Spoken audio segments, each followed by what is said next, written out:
Now, other interesting political news, you have DeSantis on Biden climate change hitting 300,000 views. Actually, a little bit more.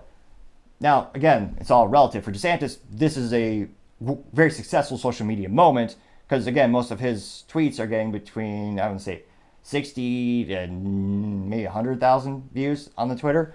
Now, these statistics were taken at the 48-hour mark.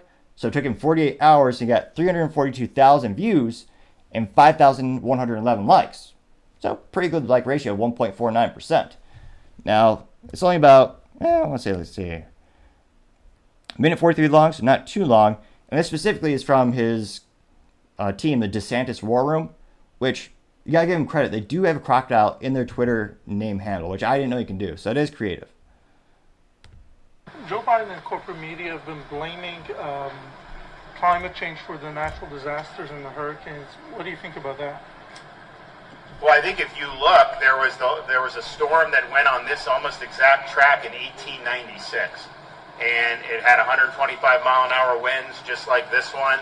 If you look at the state of Florida, the most powerful storm hurricane we've ever had is actually, the anniversary is now. It's the Labor Day hurricane of 1935. It had 185-mile-an-hour sustained winds, the most powerful hurricane that's ever been made landfall in the state of Florida, probably in the United States, but certainly in the state of Florida. That ripped up parts of the Florida Keys. It killed hundreds of people. There were people that got caught up in the storm. Their clothes got ripped off their bodies. The wind was so strong. So I think that the notion that somehow hurricanes are something new, that's just false. And we've got to stop politicizing the weather and stop politicizing natural disasters. We know from history there have been times where it's been very busy in Florida, late 40s, early 50s. You had a lot of hits of significant hurricanes. So I think sometimes people need to take a breath and get a little bit of perspective here. But the notion that somehow if we just adopt, very left-wing policies at the federal level, that somehow we will not have hurricanes, that is a lie. And that is people trying to take what's happened with different types of storms and use that as a pretext to advance their agenda on the backs of people that are suffering. And that's wrong, and we're not going to do that in the state of Florida. So, pretty good speech. Brings up a topic that a lot of people are thinking about. In the United States, especially, the climate change debate has become a political one, where on average you have people on the right saying, well, we think it's more important to actually keep the economy open, keep jobs in the United States. We debate what's the actual difference that would have on the outcome or in terms of the climate. If we were to shut down X amount of production of materials or goods in the United States, what's the debate on how much that would hurt the economy versus what's the long-term actual impact on the planet?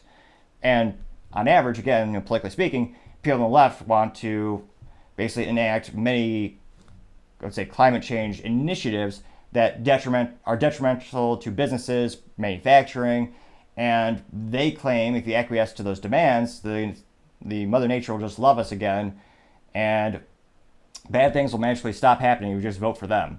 An interesting political ideal, although it still wouldn't fix, again, China and India, which, again, contribute a majority of the greenhouse gases in the United States, and there's also debates on the climate changing throughout the decades, throughout the years, having changes. That's why, in my opinion, that's why they changed from global warming to climate change, because every year the planet wasn't getting warmer and warmer. They had to change messaging, so no matter what the weather does, they're always right. I mean, it's fascinating to think that when my parents were in school, they were taught, the experts all told them, oh yeah, there's going to be global cooling, we're all going to die from it being too cold. Now, I think that manufacturing and, output of gases, that does have an impact. What I want to know is, what's the statistical difference? I mean, a lot of these studies are saying, oh yeah, if we just kill the economy completely, we just stop production of everything, it would, over the next 100 years, it'd make a difference of 1 degree Celsius, or more accurately in America, 1 degree Fahrenheit. So it's one of those things where, is it worth killing the economy and destroying more jobs in the United States when the United States contributes, I think it's, was it the number 5th or 6th in terms of production of gas house emissions? Is it really worth it? How much of a difference will it make? Or again, what's going to happen with the planet? My 3 cents when it comes to the whole climate change debate is, humans are very good at inventing things, And there actually are some cases where inventions will be able to suck out greenhouse gases. I know China is working on some fantastic technologies to clean up their cities because their cities are very dense. There's a lot of pollution there, so they're trying to figure out how do we clean this up. I think we will subsequently come to a new technology to either somehow clean the environment in terms of taking emissions out of the air, or it'll be new scrubbers that you put on production, what do you call not smog, the pipes at factories where emissions come out. They actually have machines called scrubbers. Well, like it sounds, it actually goes through a bunch of fancy filters and it decreases the amount of emissions, negative emissions going into the atmosphere. So I subsequently think, realistically, we could even make the planet healthier. It'll be an invention that we come up with. I don't think the solution is kneecapping the United States economy because, again, you look at, I believe, every 1% drop in the U.S., every 1% increase in U.S. employment leads to about 45,000 deaths. I mean, it's detrimental when you get rid of jobs. And again, the United States is already one of the most difficult places to manufacture anything. When you look at the global economy, when everything from lawsuits to cost of labor, there's a lot of incentives to manufacture pretty much everything overseas, the only exception being defense materials, where you have to have, just because of the contracts and national security, most of the components have to be manufactured in the United States. But most of the private sector, there's so much incentive to manufacture offshore, as well as having to deal with the EPA, which is notorious for shutting down businesses and destroying their lives. So I think it was a pretty good speech by DeSantis. It spoke to his user base. So it was a good move on the political chessboard. And he did get more positive responses. And it's one of those fascinating things where, kind of like Ted Cruz, on social media, they don't seem very popular. But when people vote, they do get a majority of the votes. So, Ted Cruz is still in office. So it's fascinating where, again, you have different voting demographics. Not everyone is on social media 24/7. But on average, DeSantis' feedback or the responses on Twitter are usually mixed at best. Now, again, this isn't DeSantis' personal Twitter handle. It's the DeSantis War Room. But still. Now, it looks like a couple of positive responses were saying, this is from Josh McCall, saying, quote, since NHC archive data begins in 1851, 2 of the top 20 deadliest hurricanes have occurred since 1960, Camille in 1969 and Katrina in 2005. The other 18 occurred in the 109 period between 1851 and 1959. Quite the downward trend. Here's a full report, and they link to NOAA. Now, that got 7,796 views and 106 likes. So, pretty good ratio, coming in at 1.36%. Now, you also have someone by the name of Thisber saying, quote, correct, voting Democrat and taxing ourselves into poverty is not going to change the weather one bit, unquote. That one got 3,381 views and 109 likes, giving the ratio of 3.22. So, quite impressive.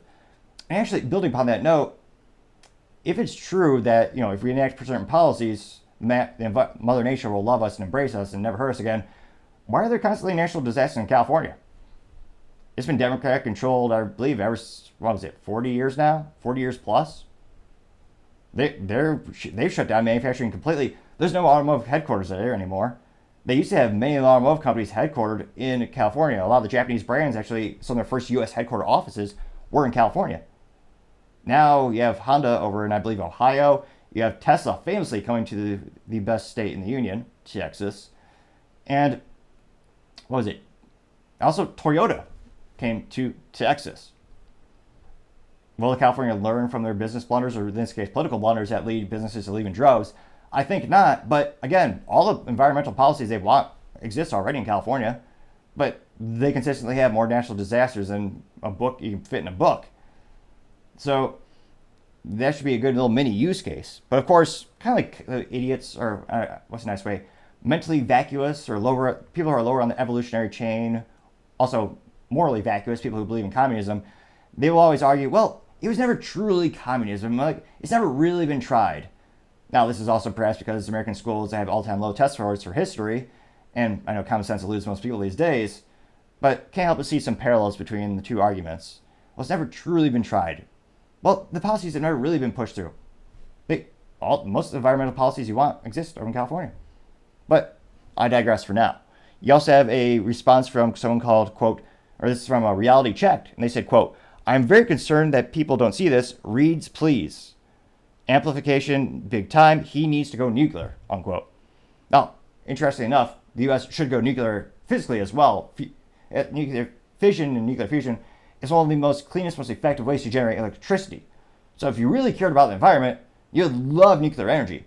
I would also argue it's 100% recyclable because the depleted uranium, those are brilliantly engineered. They can be used for tank busters. It's one of the densest materials on the planet. Militaries love to use them as tank rounds. So you have the little tank cartridges where you have, well, traditionally, if you have a rifle cartridge, it's a copper metal jacket. We have a lead core, so the main core is lead, and have a copper jacket around it. And when it comes to tank busters, you have the same thing, but with a tank, you have a depleted uranium core because it's so dense you can actually break through the opposition tanks. Hence the term tank buster. So you could also argue it's green in that way as well. But ironically, those are the same people who say nuclear energy is evil. Can't use that. Ridiculous beyond all belief. Now, that statement got 5,012 views and 65 likes. So pretty good, coming in at a 1.3% like ratio. Now, I can go all day, but we'll just do one more. You have someone from Deef F, and this is actually one of the negative ones. They pejoratively say, quote, don't, and again, I'm going to concise because they said ever like 20 times, of course. So they say, quote, don't ever, ever, ever, ever allow this diabolical, no, you're most of the kids, jackass to become president of the USA, unquote. That person got 397 views and 21 likes. So interestingly enough, the best ratio on the platform, or at least the response, is at 5.29%. So it is interesting in terms of the breakdown of his tweets. That is one of the most popular ones. Also, but not just by number of views, but most of the comments were supportive of him. And again, I think the people who support DeSantis, that was a good move on the chessboard. I agree with this statement. The people who support DeSantis, a lot of people in the Republican Party, they're going to agree with those statements that he brought up and his good historical data. Now, again, he needs to get this message out. He is kind of geographically limited at the moment because, again, unfortunately, there's a natural disaster in Florida. So he's there helping at the moment, which, politically speaking, he needs to be there for that reason as well. But he really needs to start going on podcasts. That's what Vivek is doing really well. That's what the competition is doing very well, additionally. They're all going on social media. They're embracing, they're leaning into it. I think this is going to be one of the biggest elections where the legacy media, in terms of the traditional cable box, I think it's going to play a less and less important role. It's fascinating. The GOP debate actually streamed on Rumble, which is one of the fastest growing alternative streaming platforms out there, as well as hosting videos. And I'm actually looking into posting all the clips. Right now, I'm posting the 1-minute episode summary, as well as the whole episode every day on Rumble, as well as traditional YouTube, and of course, every major podcast platform as well. So it'll be interesting to see how that evolves with this political campaign and what role it plays. Thank you, everyone, again, for taking the time to tune in. I know it's a high ambition. I'm trying to get to 4,000 subscribers by the end of September. So if you click that button, I would greatly appreciate it. Also, really appreciate the comments and the likes. The comments really help build the channel, grow and develop, as well as if you have individual experiences with these topics. Love hearing more frontline experience, whether it's the ongoing UAW United Auto Workers strike, or maybe someone who has some first-hand experience working at an automobile company who can maybe tell us why they're killing all these beautiful stick shifts to go with automatics. So any insight is also greatly appreciated. Also, don't forget to take the time to tell your family, tell your friends, tell your coworkers, heck, tell your enemies, tell anyone and everyone. Just stay safe and fight the good fight.